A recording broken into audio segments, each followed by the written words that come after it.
Hi.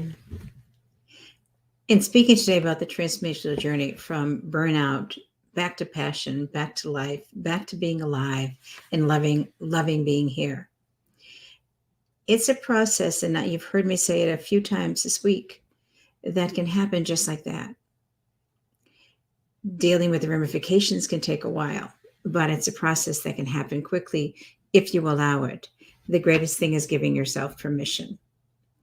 And unfortunately, because I've seen so many do this after developing a serious disease, after developing cancer, after developing an autoimmune disorder, after developing something that makes them stop in their tracks, they then, from that distance, because they're so aware of their mortality, they're so aware of their limitedness, that they have permission to see the big picture. They have permission to say, why didn't I get it? Why didn't I know? When I've had a client come into me after a heart attack and recognize he could have another one very quickly, and realizing that it meant he needed to work on his relationship with his wife. He needed to deal with all of the pain he had over one of his businesses failing in the past, and what he was doing and overworking, overachieving, making it a success at the moment, that he was proving to himself his own worth. He was working to prove to his family his own worth. He was working to prove to his old clients that he still had it. And the burnout that was coming so that he could prove to the world and to himself that he had value, that he had worth, was more than his body could handle. And unfortunately, he came to me after this heart attack, after the other issues developed. And it's not uncommon. But one of the things he learned in this process, one of the things when he said to me, why didn't I get it sooner? And how do I do this now? How do I disappoint my clients? How do I disappoint my family? The realization was he wasn't going to disappoint his family at all. They would be thrilled to have him back, have much more of his time, have much more of his focus, because they were worried about him. And his clients knew who he was. They valued his values. They valued the level of customer service he provided.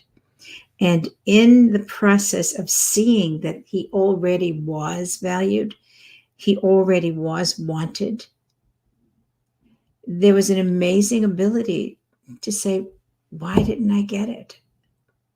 What was blocking me? And when we would go over the reasons he was pushing so hard, go over the reasons he was filled with such self-doubt after such a highly successful career, and the belief systems that he was a failure or that he could be a failure again, he finally got to see what others have been seeing all along, what an absolutely amazing man he was. He got to have the ability and the joy to absolutely relish his brand new grandchildren, these babies that were just being born. He got the opportunity to see that he didn't need to work so hard to expand his business. It was expanding on its own. This new business, word of mouth, were bringing all the people back in again.